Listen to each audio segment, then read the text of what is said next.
Welcome to the CMA inter group 2 preparation. पूरी की पूरी प्रिपरेशन बेटा फ्री ऑफ कॉस्ट चल रही है for December 2026।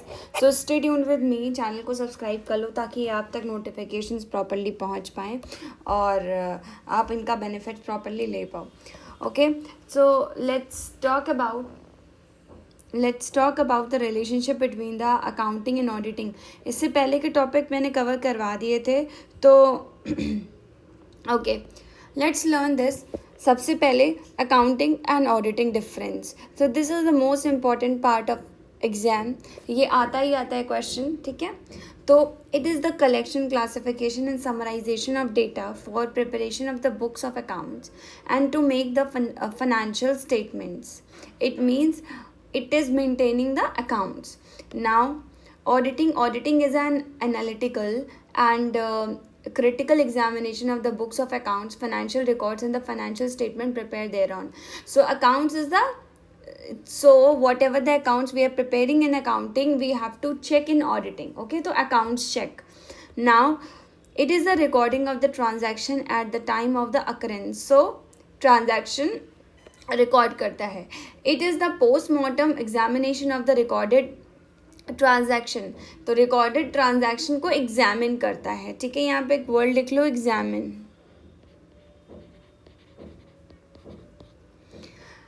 Next is, it measures the business events in the monetary terms, records them, and the communicates the financial results through financial statements.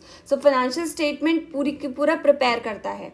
So it prepares the financial statement. Now auditing reviews financial records to form an opinion on the authenticity of the financial statement. So accounting reviews the financial records to the firm and opinion on the authenticity of the financial statement. Means financial statement as per like financial statement gives the opinion. Okay, according to the financial statement they gives the opinion. ठीक है, तो they reviews the records, financial record. तो समझ में आ गया होगा कि review करते हैं यहाँ पर. उसके बाद its primary responsibility is of the management towards the shareholders and the owners to maintain the financial records properly. Means it is used for the management. Okay, towards the shareholder it is used for the management. Now the auditors is an independent person appointed by the business entity to review the financial statements and give the opinion. Means it's then independent person who is appointed as an auditor here. Now, an accountant is not expected to review the report of the financial statement but to report the compilation of the records to the management. Means ये पूरा का पूरा record maintain करता है, but accountant is not expected to review. Accountant review नहीं कर सकता बेटा, auditor ही review कर सकता है, accountant review नहीं कर सकता. ठीक है, फाइनेंशियल स्टेटमेंट्स को वो रिपोर्ट कर सकता है, सारे फाइल्स को कंपाइल करके रिकॉर्ड्स को मैनेज कर सकता है. Now, an auditor is required to submit a report with an opinion on true and fair assertions made in the financial statement. Means true and fair opinion, they are giving the true and fair opinion. ये true और fair opinion देता है. An accountant work for the management. Accountant मतलब basically accounting में accountant work करता है management के लिए. Auditor is an independent and accountable to the owner, shareholders, not to the management. तो ऑडिटर आपका इंडिपेंडेंट होता है और it is accountable to the owner, shareholders, not the management. ठीक है, ये अकाउंटेबल होता है, किसको देता है अपना फीडबैक, ये देता है ओनर्स को, शेयर होल्डर्स को. Now no such liability is there in accounting in certain circumstances. The मतलब अकाउंटिंग के केस में ज़्यादा कोई रिस्पॉन्सिबिलिटी नहीं होती है, लेकिन केस ऑफ ऑडिटर के केस में रिस्पॉन्सिबिलिटी होती है कि वो अपनी सही रिव्यू दे. राइट, तो ये चीज़ समझ में आ गई होगी. तो मैं थोड़ा सा और एक्सप्लेन कर सकती हूँ इसको. बेसिकली सारी चीज़ों को सम अप करूँ तो आपका स्मॉल इंडिविजुअल फर्म्स के लिए अकाउंट्स मेंटेन करना हर सिचुएशन में मैंडेटरी नहीं हो सकता, depending upon applicable of the law. ठीक है, लॉ किस पे अप्लाई हो रहा है उस हिसाब से. और ऑडिटिंग के केस में अगर मैं बताऊँ तो स्मॉल एंटिटीज़ को जो भी है आपका एग्जेम्पशन हो सकती है, लेकिन कुछ लॉज के अंडर ऑडिट कंपलसरी हो जाता है. जैसे companies act under the companies के लिए, कंपनीज लॉ। ओके, तो अकाउंटिंग एंड ऑडिटिंग दोनों की रिक्वायरमेंट लॉ के अकॉर्डिंग चेंज हो जाती है, तो ये चीज़ ध्यान रखिएगा, ये इसमें आपको पूरा दिया हुआ है, ठीक है, ये दिया हुआ है। ओके, नाउ अब क्या है कि वेट, अब जैसे जो इंड एएस है ना, तो अकाउंटिंग स्टैंडर्ड के अकॉर्डिंग, मतलब इनके अकॉर्डिंग ही हम चल सकते हैं अकाउंटिंग स्टैंडर्ड्स में, ठीक है। वैसे ही ऑडिटिंग स्टैंडर्ड्स में ऐसे होते हैं, स्टैंडर्ड्स ऑफ ऑडिटिंग होती है, उनके अकॉर्डिंग चलना होता है, ये चीज़ें इंपॉर्टेंट है, ठीक है। इसमें क्या होता है, इंड एएस होता है, इसमें क्या होता है, ऐसे होता है, standards of auditing. I hope ये चीज़ समझ में आ गई होगी और क्लियर हुआ होगा आपको डिफरेंस ऑडिटिंग एंड अकाउंटिंग का। इसको 2-3 बार 4 बार अच्छे से पढ़ लीजिएगा, ठीक है, सेल्फ स्टडी कर लीजिएगा, तो आपको और क्लियर हो जाएगा। अब हम चलते हैं बेटा नेक्स्ट टॉपिक पे। जहाँ पे समझ ना आए तो प्लीज़ मैसेज मी, और जो भी PDF मैं सेंड कर रही हूँ तो go along with the PDF with the lecture, ठीक है। मतलब simultaneously open the lecture side by side and open the PDF side by side, so it's very helpful for you कि आप अच्छे से कर पाओ। चलो, ऑडिट एंड इन्वेस्टिगेशन में क्या फ़र्क होता है, देखो मीनिंग पहले देखते हैं। अकाउंट्स एविडेंस एंड इंडिपेंडेंट और सिस्टमैटिक एग्जामिनेशन किया जाता है, तो एज सर्टेन आपका जो ट्रू एंड फेयर व्यू है वो निकल करके आता है। मतलब अकाउंट्स मतलब एक तरीके से ट्रू एंड फेयर है या नहीं है, ये चेक करना होता है ऑडिट में। और इन्वेस्टिगेशन में अकाउंट्स एंड रिकॉर्ड्स को एग्जामिन करते हैं किसी स्पेसिफिक फैक्ट को फाइंड आउट करने के लिए, मतलब किसी पर्टिकुलर मैटर की सच्चाई को पता करने के लिए हम इन्वेस्टिगेशन करते हैं। तो हम अब इसको रीड आउट करते हैं।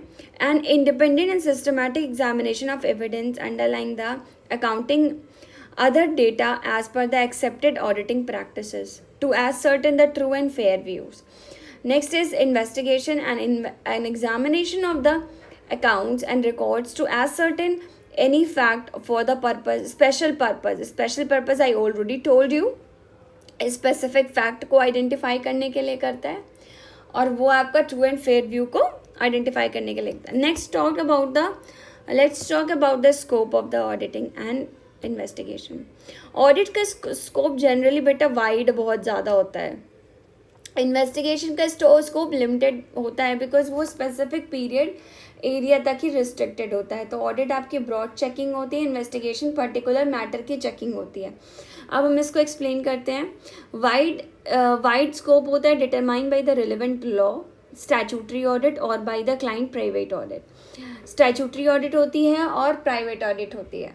Next is limited scope restricted to the period and the areas to be covered. कुछ लिमिटेड स्कोप होता है जो कि जिस एरिया का ज़रूरी है पर्टिकुलर मैटर सॉल्व करना, उसी एरिया में इन्वेस्टिगेशन किया जाता है। Now let's talk about the objective. Accounts और रिकॉर्ड्स की truth and fair view verify करना, और किसी स्पेशल पर्पस के लिए जो फैक्ट वेरीफाई करना होता है उसको हम इन्वेस्टिगेशन कहते हैं। तो अगर कोई न्यू पार्टनर कंपनी में आ रहा है और उसको डाउट है कि बिजनेस में फ्रॉड हुआ है, तो इन्वेस्टिगेशन हो सकता है, राइट।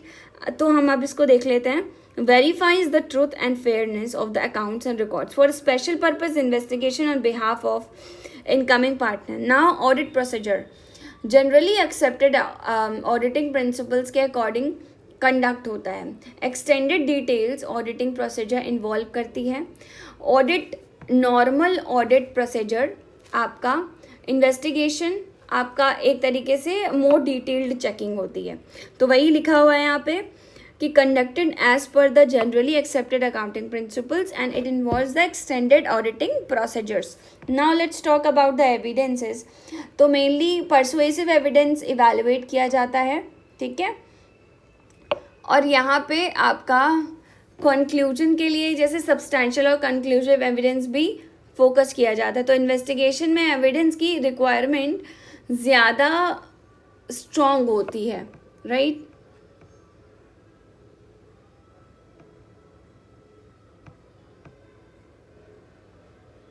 आई होप ये क्लियर हुआ होगा आपको एविडेंस का, ठीक है। मैं भी रीड करके भी आपको बता दे रही हूँ।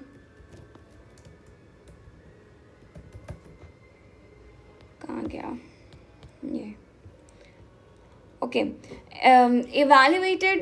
evaluated predominantly on the persuasive evidence and conclusion drawn on the substantial or conclusive evidence। देखो परसुएसिव का मतलब मैं आपको एक्सप्लेन कर दूं पहले तो, कि परसुएसिव का मतलब क्या होता है। यहाँ पर परसुएसिव का मतलब होता है कि कन्विंस करना किसी को, ठीक है। तो ऐसा प्रूफ जो ऑडिटर को रीजनेबली सेटिस्फाई और कन्विंस करे कि इन्फॉर्मेशन करेक्ट है। समझ में आ रहा होगा क्या बोल रही हूँ, ठीक है। तो परसुएसिव मतलब होता है आपको कि जो कन्विंस करे, जो कन्विंस करे आपको, ठीक है। अब हम आते हैं नेक्स्ट पार्ट पे। नेक्स्ट पार्ट क्या है? अप्रोच। ऑडिटर की स्केप्टिकल नॉन सस्पिशियस अप्रोच होती है, और आपका स्केप्टिकल अप्रोच होता है सस्पिशियस, बट सस्पिशियस नहीं होता है। तो मतलब ऑडिटर ब्लाइंडली किसी को इन्फॉर्मेशन को एक्सेप्ट नहीं करता है, क्वेश्चन करके वेरीफाई करता है। इन्वेस्टिगेशन में क्या होता है? स्केप्टिकल का मतलब वही होता है कि ब्लाइंडली आपको फॉलो ना करना, पहले वेरीफाई क्वेश्चन को करना। नाउ इन्वेस्टिगेटर जनरली सस्पिशन से स्टार्ट कर सकता है और एविडेंस कलेक्ट करता है कि सस्पिशन करेक्ट है या नहीं है। तो एक तरीके से ऑडिट स्केप्टिकल होता है, इन्वेस्टिगेशन सस्पिशन होता है। अब हम आते हैं पीरियोडिकली पे, पीरियोडिसिटी। पहले ये देख लेते हैं। Investigators start with a suspicion and collect the evidence from the confirm and dispel it. Periodicity मतलब routine exercise normally conducted annually. Usually routine exercise होता है और normally annually conduct होता है। Investigation 1 साल से longer period तक भी चल सकती है investigation आपकी, ठीक है। तो ये चीज़ लिखा हुआ है, may spread over the period of longer than the 1 year. तो आई होप ये चीज़ बेटा समझ में आ गई होगी। दोनों आपके डिफरेंसेस मैंने बता दिए हैं यहाँ पे। तो let's move to the scope of accounting in the next lecture, okay.